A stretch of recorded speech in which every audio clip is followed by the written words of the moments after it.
అది స్వామి కూడా అలా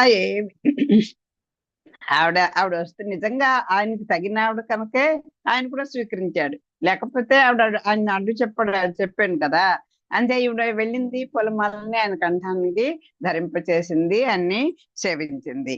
సేవిస్తే మరి తుల్యశీలత వయోవృతం తుల్య విజన లక్షణం అని ఇద్దరికి కూడా ఆ వయస్సు, ఆ మంచి యవ్వనంలో ఉన్న వాళ్ళు ఇద్దరు అందగాళ్ళు. ఆ ఇద్దరు కూడా ఈవిడ కూడా అసి తీక్షణ అంటారు కదా. ఇంకా ఆ కన్నుల యొక్క సౌందర్యానికి ఇంకొక విశేషణం కూడా ఈవిడకే ఎక్కువ వేశారు. అన్ని రకాలుగా ఎట్లా చూసినా కూడా ఆవిడకి శరణాగతి అక్కడ చెప్తారు కదా, స్వరూప రూప గుణ విభవ ఐశ్వర్య అన్ని ఏది చూసుకున్నా అన్నిటితో ఆయనతో సమానమైనటువంటిది, ఆయనకి తగినది. ఆయనకి ఆ ఆయన ఆయన యొక్క అంటే ఎవరైనా ఏం చూసుకుంటారు, మనకు కొన్ని అభిప్రాయాలు ఉంటే మన అభిప్రాయాలు తగినట్టుగా అవతల వ్యక్తి ఉన్నాడు, ఆ పిల్లైనా పిల్లవాడైనా అది కదా చూసుకుంటారు. ఇప్పుడు పిల్లలు అయితే ప్యాకేజ్ చూసుకుంటున్నారు, అలా అని మనం అందరిని అనకూడదు. కానీ చెప్తున్నాం, పెద్దవాళ్ళు ఉమ్మడి కుటుంబాలు ఉండకూడదు, ఏవో వాళ్ళు తగినట్టుగా ఉన్నాం, వాళ్ళు చూసుకుంటారు. ఈవిడ కూడా ఇంకెవరు లేరనుకుని వెళ్ళలేదు. ఈయన కూడా ఎవరిని పిలిస్తే వాళ్ళ దగ్గర వెళ్ళిపోతాడు, అందరినీ కాపాడుతాడు అని చెప్పింది. కానీ నన్ను వదలడే అనుకుంది పాపం. అది అనుకొని ఆ ఇల్లు కూడా చూసుకుందండి. ఏ ఇంట్లోనే మనం ప్రవేశించామంటే ఏం చూసుకుంటాం, గాలి వెళ్తూనే ఉందా లేదా, విశాలంగా ఉందా లేదా, అమ్మయ్య ఎంత హాయిగా ఉందో అనిపించాలి కదా. ఆయనట ఆ పూలమాల వేసిన తర్వాత ఆ స్వామి యొక్క వక్షస్థలం వేపుట మరీ మరీ మరీ మరీ కొంచెం సిగ్గు వేస్తుంది అంత పరికిని చూడడానికి. బా బా ఎంత హాయిగా ఉంది, ఎంత హాయిగా ఉంది అనుకుంటోంది కావును. మరీ మరీ చూసింట ఆయన యొక్క శరీరాన్ని, ఆయన యొక్క వక్షస్థలాన్ని. ఆ వక్షస్థలాన్ని ఓ పక్కన కొత్త వధువు ఆవిడ వచ్చింది, వరించింది, కొంచెం సిగ్గుపడుతోంది. కానీ మళ్ళీ మళ్ళీ చూసుకుంటూ అంట ఆ వక్షస్థల తన నివాస గృహాన్ని. మోహ రుచుల వలన ముద్దియ తల ఎత్తు, సిగ్గు వలన బాల శిరము వంచు, ఇంటి వెరంగు వలన నెత్తదుపం వంపదు, తనదు ముఖము ప్రాణ దయితున్ చూచి.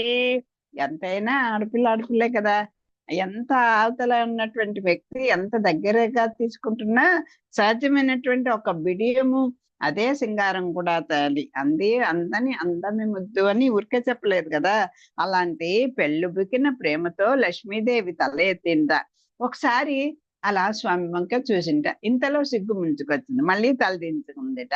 దించి ప్రాణవల్లభుడైన ఆయన్ని చూడడం వల్ల కలిగిన తొట్టుపాటు వల్ల మొగాన్ని ఎత్తడానికి కానీ దించడానికి కానీ ఆమెకు శక్తి లేకపోయింది. ఒకసారి మొహంకి ఇలా చూస్తోంది, ఆ చూసిన ముఖాన్ని వదలలేకుండా ఉంది.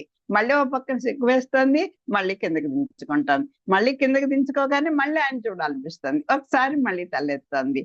అలాగా ఆ ఆ తల్లి యొక్క స్థితిని, అంటే స్వామి యొక్క ఆ సౌందర్యము, ఆ చల్లని చూపులు, ఆ ఈవిని చేర తీసుకోవాలన్నటువంటి ఆయన ఆర్తి అన్ని ఆ తల్లికి నచ్చాయి కనుకే అంత తనకి శక్తి చాలేట. తల దించుదామన్నా శక్తి చాలేదు, తలెత్తి చూద్దామన్నా ధైర్యం చాలేట. అంత చక్కగా వర్ణించారు చూడండి. మోహ రుచుల వలన ముద్దియ తల ఎత్తు, సిగ్గు వలన బాల శిరము వంచు, ఇంటి బెరంగు వలన ఎత్తదు వంపదు, తనదు ముఖము ప్రాణదయుతున్ చూచి. పెళ్ళిబుకిన ప్రేమతో లక్ష్మీదేవి తల ఎత్తింది, సిగ్గుతో తల దించింది. ప్రాణవల్లభుడైన ఆయన్ని చూడడం వల్ల కలిగిన చొట్లుపాటు వల్ల మగాన్ని ఎత్తడానికి కానీ దించడానికి కానీ ఆమెకు శక్తి లేకపోయింది. హరి చూచిన సిరి చూడదు, సిరి చూచిన హరియున్ చూడ సిగ్గును పొందున్, హరియును సిరియును తమలో సరిచూపులను చూడ మరుండు మరుండు సందడి పెట్టెన్. ఈయన ఉంటారు కదా ఒక మధ్యలో వాళ్ళని వీడిని ప్రేరేపించడానికి, మరుడు అంటే మన్మధుడు. ఆయన చూడు చూడు ఒకసారి ఆయన వంక చూడు, చూస్తే నువ్వేమిటో తెలుస్తుంది అన్నట్టు ఈవిడ్ని ప్రేరేపిస్తున్నాడు. ఒకసారి తల్లిని చూడవయ్యా, ఎంత ఎంత సౌందర్యవత, చూడు ఒక్కసారి ఆవిడ వంక చూడు, ఆవిడ ఆ స్వరూపము స్వభావం అన్ని నీకు ఎంత నచ్చిపోతా చూడు అన్నట్టుగా మన్మధుడు ఇద్దరిని తొందర పెట్టేస్తుంటే విష్ణువు చూస్తే లక్ష్మి చూసేది కాదు, హరి చూచిన సిరి చూడదు. ఆయన ఒకసారి తలెత్తి ఇలా చూస్తుంటే, చూడండి ఇక్కడ జీలకర్ర బెల్లం పెట్టినప్పుడు ఎంతైనా పక్క వాళ్ళు అందరూ ఉంటారు. అప్పటికే వీళ్ళు వీడియోలు, వీళ్ళు కాస్త షికారులు అన్ని అయిపోతాయి ఇప్పుడు కాలాన్ని బట్టి. కానీ అక్కడికి వచ్చేసరికి ఒక్కసారి చూసి చూడనట్టు చూస్తుంటారు. ఒకసారి పెళ్లి కొడుకు చూస్తారు, ఒకసారి పెళ్లి కొడుకు చూస్తున్నారు. అలాగా చూడాలా వద్దా, చూడలేకుండా ఉండలేరు, చూడడానికి ధైర్యం చాలదు, అలా ఉంటారు కదా. హరి చూచిన సిరి చూడదు, సిరి చూచిన హరియున్ చూడ సిగ్గును పొందున్. పోనీ ఆయన చూస్తున్నాడా అంటే ఇప్పుడు పక్కన తలదించుకుంటుంటుంది సిగ్గుప. ఆ లక్ష్మి చూస్తే ఆమెను చూడడానికి విష్ణువు కూడా సిగ్గుపడతాడట. ఏమో అందరు నవ్వుకుంటారేమో, ఏంటి ఈయనకి అంతా ఇప్పుడే దొరికిందా అన్నట్టుగా వదలలేకుండా ఉన్నాడు అన్నట్టు హేళన చేస్తారేమో అని ఆయన కూడా సిగ్గుపడుతున్నట. లక్ష్మి విష్ణువు ఒకరినొకరు సరి సమానంగా చూచేటట్లు, సరేనయ్యా చూడకుండా అక్కడికి వెళ్ళిపోతారు అని అంటూ ఇద్దరి చూపుల్ని కలిపేస్తాడు మన్మధుడు తొందరపెట్టి. హరి చూచిన సిరి చూడదు, సిరి చూచిన హరియున్ చూడ సిగ్గును పొందున్. హరియును సిరియును తమలో సరి చూపులను చూడ మరుండు సందడి పెట్టెన్. విష్ణువు చూస్తే లక్ష్మి చూసేది కాదు, లక్ష్మి చూస్తే ఆమెను చూడడానికి విష్ణువు సిగ్గుపడేవాడు. లక్ష్మి విష్ణువు ఒకరినొకరు సరిసమానంగా చూచేటట్లు మన్మధుడు తొందర పెట్టినాడు. జగముల తండ్రి అయితనరి శౌరి జగంబుల తల్లి నిందిరన్ తగబురమందున్ దాల్చే. అటన్ తత్కరుణార సదృష్టి చేన్ ప్రజల మనుగడంగంతొంటి భంగి అతి మంగళ సాధ్విపతిత్వ సంపదన్ నగడిన లోకముల్గనిరి అనేక శుభంబులన్ పొందిరత్తరిన్. అమ్మయ్య అని అనుకున్నారు లోకాలన్నీ కూడా. లోకాలకు తండ్రి అయిన విష్ణువు లోకాలకు తల్లి అయిన లక్ష్మీదేవిని తన పక్షాన చేర్చుకున్నాడు. అప్పుడు కనికరం కురిసే లక్ష్మీదేవి చూపుల వల్ల ప్రజలు ఎన్నో శుభాలు పొందినారు. అటువంటి సాధ్వీమణి పూర్వం వలె భర్తతో చేరిన పుణ్య సంపదల వల్ల లోకాలు పెంపొందినాయి. ఈ వెనక భృగు మహర్షికి ఈవిడ కూతురు కదా, వెనక ఆవిడ వెళ్ళిపోవడం, మళ్ళీ రెండోసారి ఈ దీంట్లో అంటే పాలసముద్రం నుంచి పైకి రావడం చెప్తారు. పూర్వం వల్లే ఆ స్వామిని చేరుకుంది అన్నమాట, అందుకు వేశారు. జగముల తండ్రి అయి తనరు శౌరి జగంబుల తల్లి నిందిరన్ తగ ఉరమందున్ తాల్చే. ఆ జగములన్నిటికీ కూడా తండ్రి అయినటువంటి ఆ విష్ణువు శౌరి జగంబుల తల్లి ఇందిరన్, జగాలన్నిటికీ కూడా జగన్మాత అయినటువంటి ఆ తల్లి లక్ష్మీదేవిని తన ఉరమందున్ తాల్చే, తన వక్షస్థలంలో నింపుకున్నాడు, ఉంచుకున్నాడు. అటన్ తత్కరుణారస దృష్టి చేన్ ప్రజలు మనుంగడన్ తొంటి భంగి. పూర్వంలాగే మళ్ళీ ఆ తల్లి యొక్క కడగంటి చూపుల వల్ల ఆ ప్రజలందరూ కూడా ఎన్నో శుభాలు పొందినారు. అతి మంగళ సాధ్వి పతిత్వ సంపదన్ నగడిన లోకముల్గనిరి అనేక శుభంబులను పొందిరి అత్తరిన్. అటువంటి సాధ్వీమణి పతిత్వ సంపదన్, ఆ స్త్రీకి ఏమిటి సంపద? ఆ భర్తని చేరి ఉండడమే. అతి మంగళ సాధ్వి, ఆవిడ ముట్టుకుందంతా బంగారమే కదా. తర్వాత అటువంటి సాధ్వీమణి పూర్వం వలె భర్తతో చేరిన పుణ్య సంపదల వల్ల లోకాలన్నీ కూడా పెంపొందినాయి.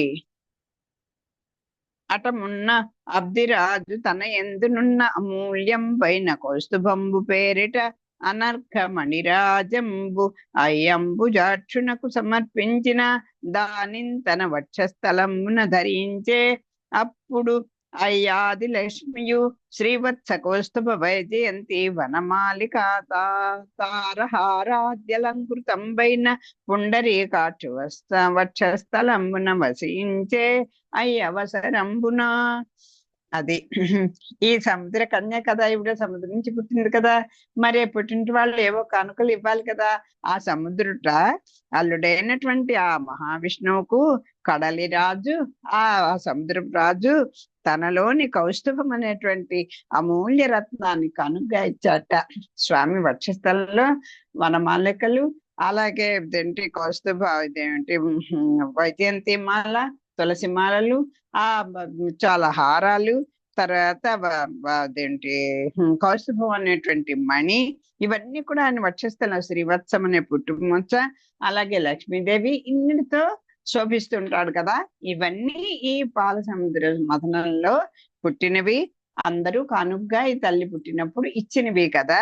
వీటన్నిటితోటి ఆ మెరిసిపోతున్నటువంటి ఆ స్వామితో ఆ లక్ష్మీదేవి ఆ స్వామి యొక్క వక్షస్థలం మీద నివసించింది అని చెప్తున్నారు. అల్లుడైన శ్రీ మహావిష్ణువుకు కడలిరాజు తనలోని కౌస్తుభం అనే అమూల్య రత్నాన్ని కానుగ్గా ఇచ్చినాడు. ఈ శ్రీవత్సం అనేటువంటి పుట్టుమచ్చ, ఈ కౌస్తుభం అనేటువంటి ఆ మణి, ఆ రత్నము రెండు కూడా ఈ చిట్టు ఇవన్నీ కూడా అవి ధరించినట్టుగా వాటిని కాపాడుకుంటారు. అక్కడే అంటారు కృష్ణదేవరాయలు, ఏమయ్యా నువ్వుకెవరు చెప్పేవాళ్ళు లేరా రక్షించడానికి కదా, పోన్లే నువ్వు వినకపోతే మా అమ్మకి చెప్తానులే, లేకపోతే అదిగో జీవరాశులన్నీ నీ మెళ్ళలోనే హారాలుగా ఉన్నాయి కదా, కౌస్తుభమణి ఉంది దానికి చెప్తానులే, అదిగో ఇది ఉంది కదా శ్రీవత్సం అనే పుట్టిమచ్చ ఉంది కదా అని చెప్పి బెదిరిస్తుంటారు ఒక దీంట్లో అని పెద్దలు చెప్పగా విన్నాను. అలాగా దాంట్లో ఏది మనం ఇచ్చేసినా ఈ జీవన్ని రక్షించడానికే పూనుకొని ఉంటాయి.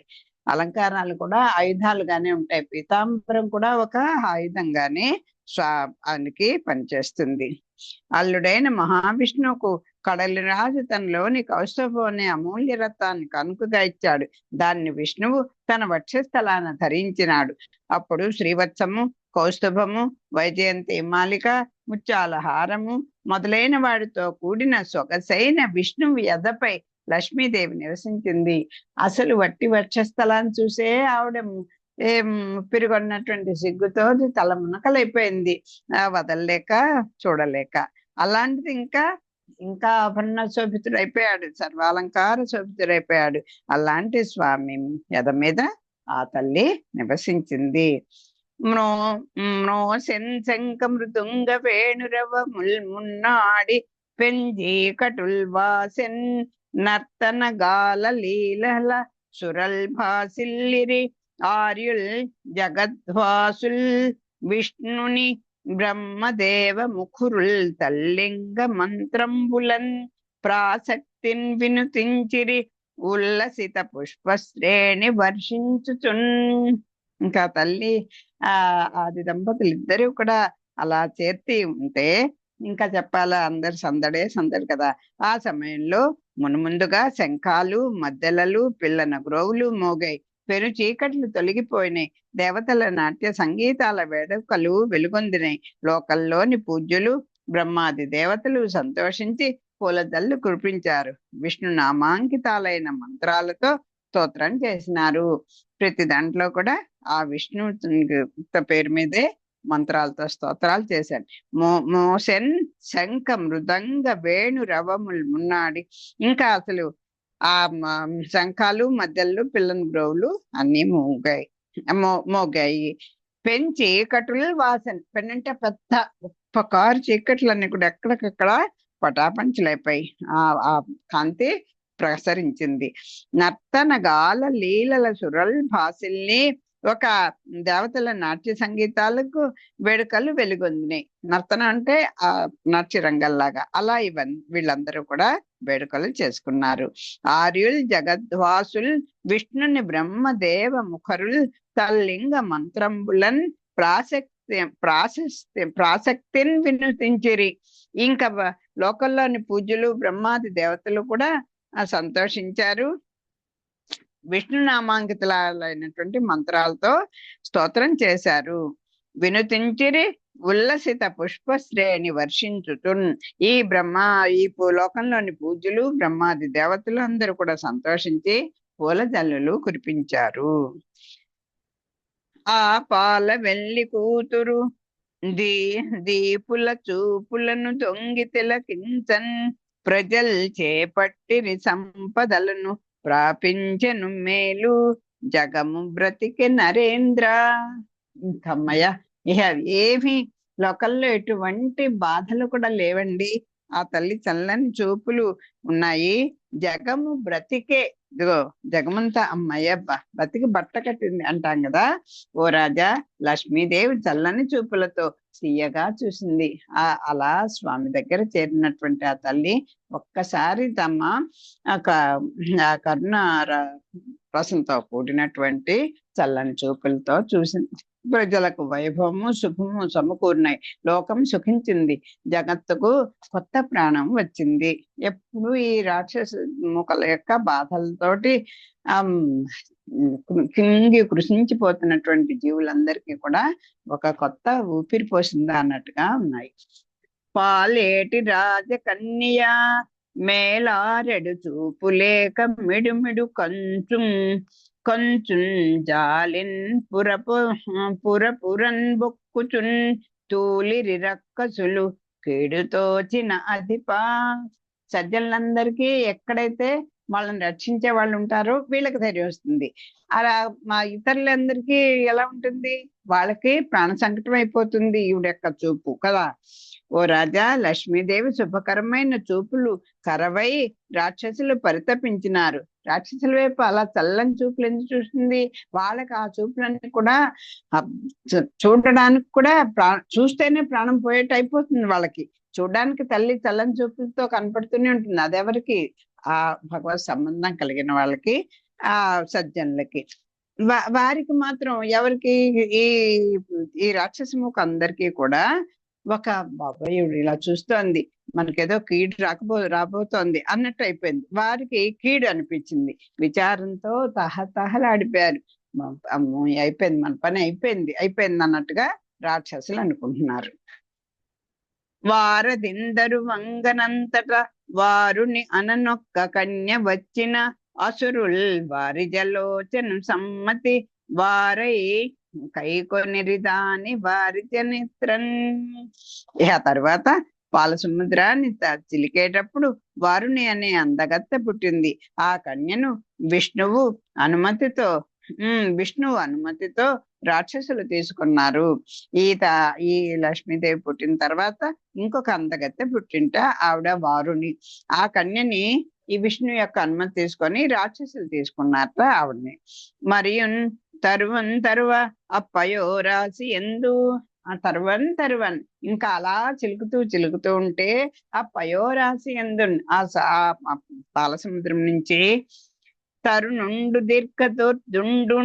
దోర్దుండు కంబు కొందరుండు పీతాంబరధారి స్రగ్వి లాలిత భూషణాలంకృతుండు అరుణాక్షుండు ఉన్నతో రస్కుండు అత్యుత్తముండు నీల కుంచిత కేశ నిబహుండు జలధర శ్యాముండు మృగరాజ సత్వశాలి మణికుండలుండును రత్న మంజీరుండు అచ్యుతు అంశాంశ సంభవుండు అమలమూర్తి భూరి యాగ భాగ భుక్త ధన్వంతరి అనంగ అమృత కలసహస్తుండగుచు నిఖిల వైద్య శాస్త్ర నిపుణుండు ఆయుర్వేది వేల్పు వెజ్జు కడలి వడలి వచ్చే. ఎందుకో తర్వాత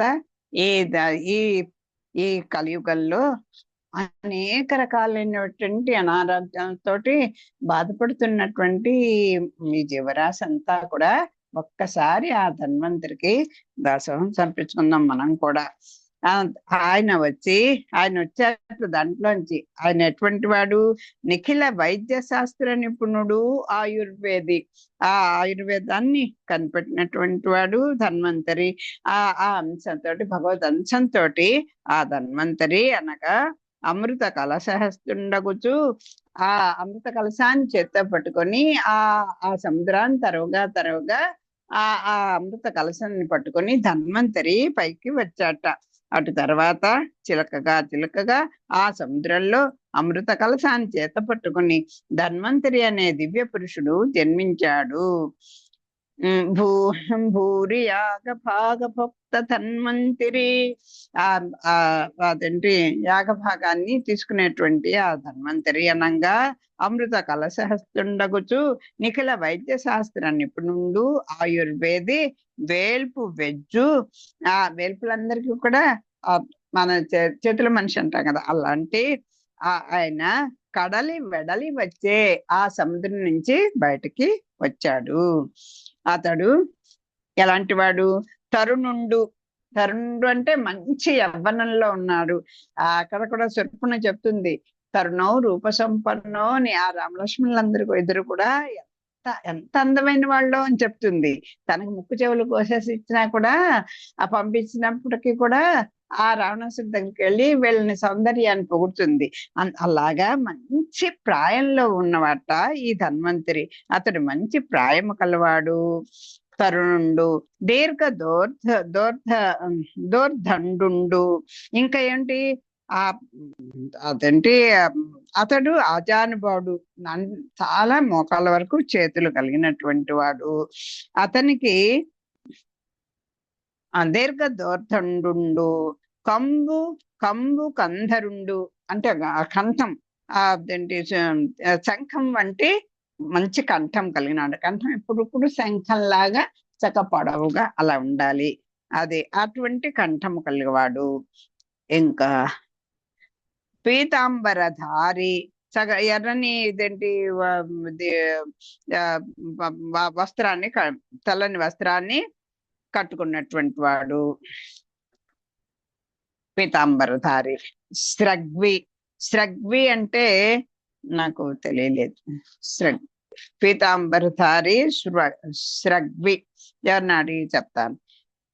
అజానుభావుడని. అతనికి శంఖం వంటి కంఠం ఉంది, ఎర్రని కన్నులు. స్రగ్వి అంటే కళ్ళేమమ్మ తెలియదు నాకు, కాదు. లాలిత భూషణాలంకృతుండు అరుణాక్షుండు. అరుణాక్షుడు అంటే ఎర్రని కన్నులు కలవాడు. ఉన్నత రస్కుండు అంటే ఎత్తైనటువంటి రొమ్ము భాగము కలవాడు. అత్యుత్తముండు.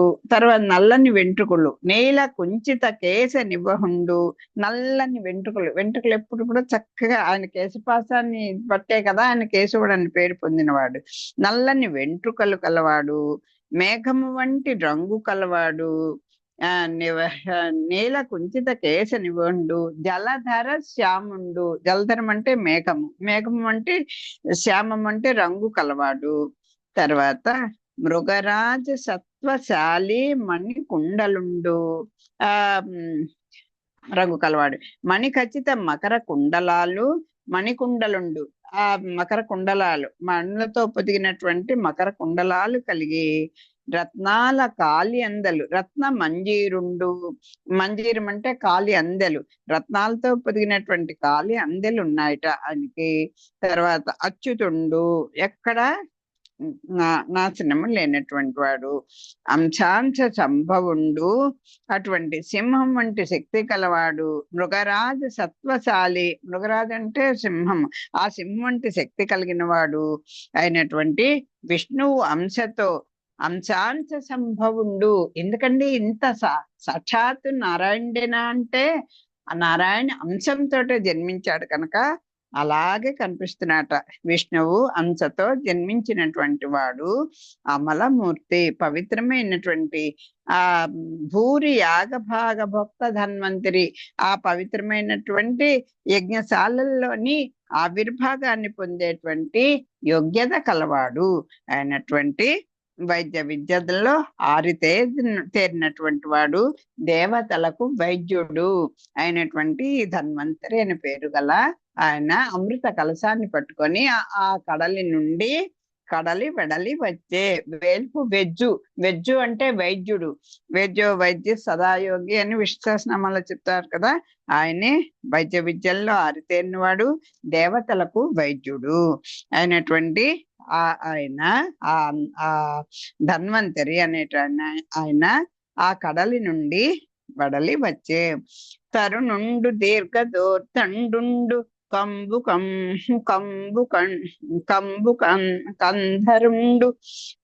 కంధరుండు పీతంబరధారి స్రగ్వి లాలిత భూషణాలంకృతుండు అరుణాక్షుండు ఉన్నతోరస్కుండు అత్యుత్తముండు నీల కుంచిత కేశ నిబహుండు జలధర శ్యాముండు మృగరాజు సత్వశాలి మణికుండలుండు రత్న మంజీరుండు అచ్యుతుండు అంశాంశ సంభవుండు అమలమూర్తి భూరియాగ భాగ భక్త ధన్వంతరి అనంగ అమృత కలసహస్తుండగుచు నిఖిల వైద్య శాస్త్ర నిపుణుండు ఆయుర్వేది వేల్పు వెజ్జు కడలి వెడలి వచ్చే. అటు తర్వాత చిలకగా చిలకగా ఆ సముద్రంలో అమృత కలశాన్ని చేత పట్టుకొని ధన్వంతరి అనే దివ్య పురుషుడు జన్మించినాడు. అతడు మంచి ప్రాయము కలవాడు. అతడు ఆజానుబాహుడు. అతనికి శంఖం వంటి కంఠము, ఎర్రని కన్నులు, ఎత్తైన రొమ్ము, నల్లని వెంట్రుకలు, మేఘం వంటి రంగు, మణి ఖచ్చిత మకర కుండలాలు, రత్నాల కాలి అందెలు ఉన్నాయి. అతడు పట్టు వస్త్రం కట్టుకున్నాడు, పూలమాల దాల్చినాడు, మెరసే నగలు ధరించినాడు. అతడు సింహం వంటి శక్తి కలిగిన వాడు, విష్ణు అంశతో జన్మించినవాడు, పవిత్రమైన యజ్ఞాలలోని ఆవిర్భాగాన్ని పొందే యోగ్యత కలవాడు, వైద్య విద్యలో ఆరితేరినవాడు, దేవతలకు వైద్యుడు. తదనంతరంబా అతని చేతనున్న అమృత కుంభము చూచి కరలు వడిచి సురలన్ గిరుకు పెట్టి పుచ్చుకొనిరి అసుర పుంగవులెల్లను మారులేని బలిమి మానవేంద్ర. ఓ రాజా, ధన్వంతరి సముద్రము నుండి వెలువడి రాగానే అతని చేతిలోని అమృత కలశాన్ని రాక్షసులు చూచినారు. వారందరూ దేవతలను త్రోసిపుచ్చి చాటిలేని బలంతో చెలరేగి ఎగప్పడి ఆయన చేతుల్లో నుంచి ఆ కలశాన్ని లాక్కున్నారు. ముందర అమృత కలశాన్ని పట్టుకొని ఆ ధన్వంతరి పైకి రాగానే ఈ రాక్షసులందరూ కూడా రాక్షసులు అంటే వాళ్ళకి అవతల వాళ్ళని మట్టు పెట్టడమే కదా వాళ్ళ స్వభావం. అతని చేతనున్న అమృత కుంభంబు చూచి కర్రలు ఒడిచి సురలు గిరుకుబెట్టి ఆయన చేతిలో అమృత కలశాన్ని చూశారు. వారందరూ కూడా ఆ దేవతలందరినీ కూడా పుచ్చుకొనిరి అసుర పుంగవులను ఆ దేవతలన్నీ కూడా పక్కకి తోసేసి మారు లేని బలిమి చేత, ఇంకా తిరుగులేనటువంటి ఈ దేవతల యొక్క బలం వీళ్ళతో ఏం చాలదు కనుక వీళ్ళమ్మ ఇంకా ఎదురులేనటువంటి బలంతో ఆ వాళ్ళందరి దేవతలందరినీ కూడా పక్కకి తోసేసి చెలరేగి ఎగపడి ఆయన చేతుల్లోంచి అమృత కలశాన్ని రాక్షసులు లాక్కున్నారు. వెండియు అంటే తర్వాత చావులేని మందు చక్కంగ మన కబ్బెమ అనుచున్ కడవ అసురులాతి కొనిన వెరచి సురలు హరికి మొరలు వెట్టిరి సుధా పూర్ణఘటము ఓయ పోయెననుచు. ఓ స్వామి, కష్టపడి చిలికాము, అదిగో ఆ రాక్షసులందరూ కూడా ఈ అమృత బాణాన్ని తీసేసుకున్నారు. పోయింది పోయింది, ఇంకా మాకు చావులేని మందు చక్కంగా మన కబ్బే, అహో ఇంకా మనకు మరణం అనేది లేదు అంటూ దొరికింది, చావు రానిటువంటి మందు మనకి సులువుగా దొరికేసింది అనుకుంటూ కడవ అసురులాచి కొనిన ఆ అసురులందరూ కూడా అమృత కలశాన్ని లాక్కుంటే బెరచి అంటే ఆశ్చర్యపోయారు, భయపడిపోయారు. సురలు హరికి మొరలు పెట్టిరి. వీళ్ళేమో రాక్షస ముఖులందరూ వీళ్ళని తోసేసి తీసుకున్నారు. అమృత ఆ సముద్ర మథనం చేయమని, అమృతం వస్తుందని అని చెప్తే ఆ వచ్చిన ఫలితం రాగానే ఇంకా స్వామి లేదు, దేవతలు లేదు, వాళ్ళతో కష్టపడి చేసిన వాళ్ళ సంగతి లేదు, ఏమీ లేదు. చూడండి ఆ రాక్షస స్వభావం ఎలా ఉంటుందో. వీళ్ళు మాత్రం ఏం చేశారు, ఆ స్వామికి మొరపెట్టుకున్నారు. మొరలు పెట్టిరి సుధా పూర్ణ ఘటము ఓయే పోయే నంచు. అదిగో సుధా అంటే అమృతం, అదిగో అమృతంతో కూడినటువంటి ఆ కుండ ఉన్నదే అది పోయింది పోయింది ఇంకేముంది అంటూ మొరపెట్టుకున్నారు సురులందరూ కూడా. చావులేని మందు చక్కంగ మన కబ్బెననుచున్ కడవ అసురులాచి కొనిన వెరచి సురలు హరికి మొరలు వెట్టిరి సుధా పూర్ణ ఘటము పోయెననుచు. చావు రానివ్వని మందు మనకు సులువుగా దొరికింది అంటూ రాక్షసులు అమృత కుంభాన్ని అపహరించినారు. భయంతో దేవతలు అమృత భాండం పోయింది పోయింది అంటూ విష్ణువుతో మొరపెట్టుకున్నారు. అప్పుడు ఆ స్వామి ఆ శ్రీమన్నారాయణుడు మోహిని స్వరూపంతో అంటే ఆ ఆడవేషం వేసుకొని ఈ రాక్షసులందరూ కూడా వాళ్ళు కామరూపులే కాదు, కామ ప్రవృత్తి కలిగినటువంటి వాళ్ళు కనుక ఒక అందమైనటువంటి స్త్రీగా స్వామి మారిపోయి వాళ్ళని మభ్యపెట్టి వాళ్ళ నుంచి అమృత కలశాన్ని లాక్కోవడానికి చక్కని పన్నాగం పన్నాడు స్వామి. ఆ విష్ణుమూర్తి మోహిని స్వరూపంబు నొందుట ఇట్లు శరణాగతులైన వేల్పుల దైన్యంబు వడకని మృత్య జన కామదుండకు అపరమేశ్వరుండు మీరలు దుఃఖింపవలవదు.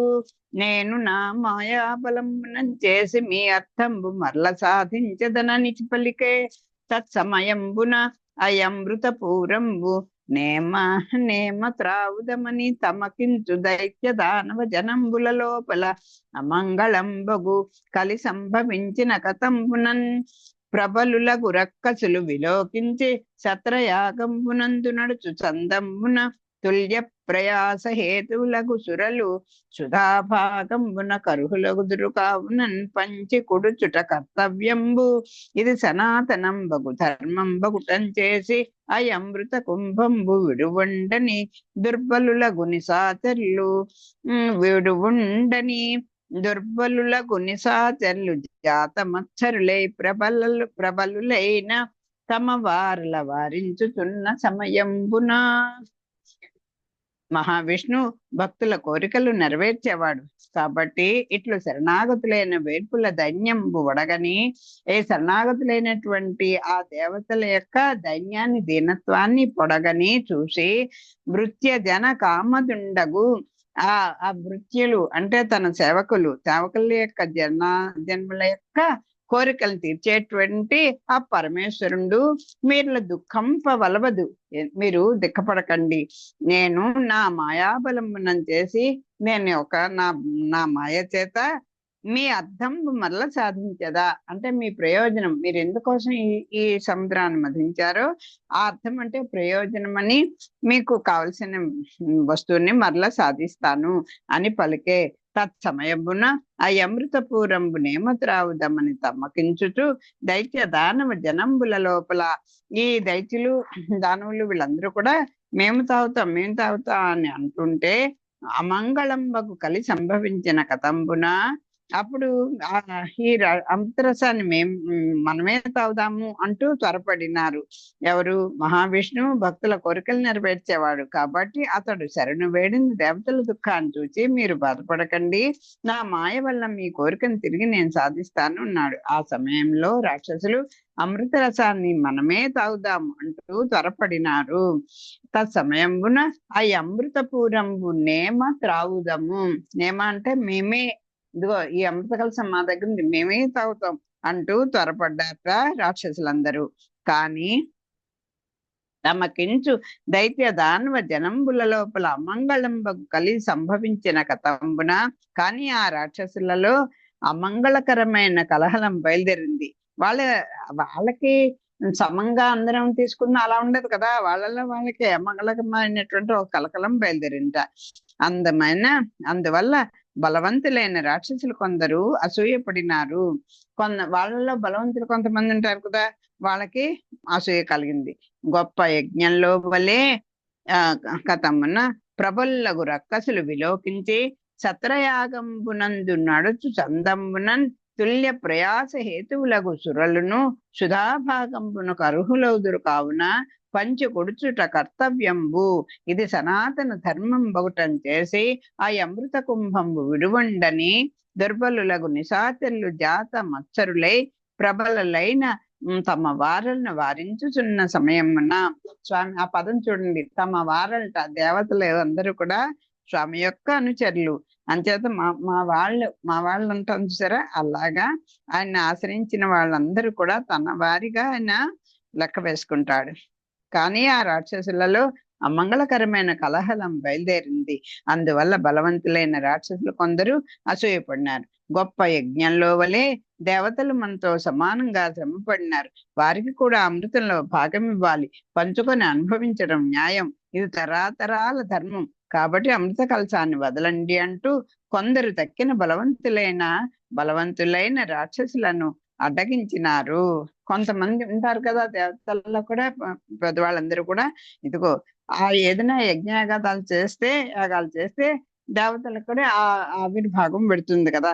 అంతేకాదు పైగా పోనీ అది అలా వదిలేయండి, మీతో పాటు వాళ్ళు కూడా కష్టపడి అందరూ శ్రమ పడ్డారు కదా, ఆ వారికి కూడా మనతో పాటు సమంగా శ్రమ పడ్డారు కనుక వాళ్ళకు కూడా అమృత భాగం ఇవ్వాలి. పంచుకొని మేము కూడా పంచుకొని అనుభవించడమే న్యాయము. ఇది తరతరాలుగా వస్తున్నటువంటి ధర్మము. ఇద్దరు కష్టపడి అమృతం మథనం పాల సముద్రాన్ని మధించారు కదా, కాబట్టి అమృత కలశాన్ని వదలండి, మీకే అంటూ మేమే తాగేస్తా అంటూ సిద్ధపడకండి అని చెప్పి బలవంతులైన వాళ్ళు కొంతమంది రాక్షసులను అడ్డగించారు. ఒకని చేతనుండవ కండు బలిష్ఠుండై పుచ్చుకొనిన వాని పొదుగన్ బట్టి అంతకంటే అధికుండ అమృత కుంభంబునెత్తి కొంచున్ బారెన్ పరుల గుయ్యడంగా. ఇంకేంటి, ఒకరి చేతిలో నిండిన అమృత కలశాన్ని ఇంకొక బలవంతుడు లాక్కున్నాడు. అంతకంటే బలవంతుడు మరి ఒకడు వారిని పట్టుకొని ఆ కలశాన్ని ఎత్తుకొని పరిగెత్తినాడు. తక్కిన వారు హరిచినారు. ఇక్కడ చూడండి, అతని కంటే కనుక ఆ చెంట మల్లన్న అన్నట్టుగా ఒకడికేమో ఆ రాక్షసులో ఒక బలవంతుడేమో ఆ అమృత కలశాన్ని లాక్కుంటే వాడికన్నా బలవంతుడు ఉంటాడు కదా, వాడు ఏం చేశాడు, ఆ అమృత కలశాన్ని పట్టుకొని పరిగెత్తుకొని పారిపోతుంటే పక్కన వాళ్ళందరూ కూడా పరులు కుయ్యండంగా, మిగతా వాళ్ళందరూ కుయ్య మరో అంటూ గోల్ పెట్టి అరిచారు, అయ్యో అయ్యో పట్టు పారిపోతున్నాడు అని. అంతా మెత్తని అడుగుల మరుగారు జానువులరటి కంబంబుల దోయైన తొడలు ఘనమగు జగనంబున్ కడు లేత నడుమును పల్లవారున కాంతి పాణియుగం కడు దొడ్డ పాలిన్ కంబు కంఠంబును బింబాధరంబును చంద్రబింబ ముఖమున్ తెలి కన్ను గవయును అళికుంతలంబును పాలెందు సన్నిభ పాలతలము అమర కుండల కేయూరహార కంకణాదులే పార మంజీర నాదమొప్ప నల్ల నవ్వులన్ పద్మదళాక్షుండు అసురపతుల అడాడంగింప నాడు రూపంబు దాల్చి. అప్పుడు విష్ణువు మెల్లగా తనలో నవ్వుకున్నాడు. అసుర వీరులను అణిచివేయడం కోసం మోహిని రూపాన్ని ధరించినాడు. ఆ మాయామోహినికి మెత్తని అడుగులు, నిగనగలాడే మోకాళ్ళు, అరటిపోదల వంటి తొడలు, పెద్దవైన పిరుదులు, మిక్కిలి సన్నని నడుము, చిగురుటాకుల వంటి ఎర్రని చేతులు, పెద్దవైన వక్షోజాలు, శంఖం వంటి గొంతు, దొండపండు పెదవి, చంద్రబింబం వంటి ముఖము, వెలుగులీనే కన్నులు. అలాగా మాయామోహినిగా ఆ స్వామి అవతరించి వచ్చాడు. ఆ స్త్రీ యొక్క సౌందర్యాన్ని వర్ణిస్తున్నారు, మోహిని స్వరూపాన్ని. అది రేపు వివరంగా చదువుకుందాం. స్వస్తి ప్రజాభ్య పరిపాలయంతాం న్యాయేన మార్గేణ మహిమహీసాః గోబ్రాహ్మణేభ్యః శుభమస్తు నిత్యం లోకాః సమస్తాః సుఖినో భవంతు. మంగళం కౌసలేంద్రాయ మహనీగుణాబ్దే చక్రవర్తి తనూజాయ సార్వభౌమాయ మంగళం. సర్వం శ్రీకృష్ణార్పణమస్తు. స్వస్తి.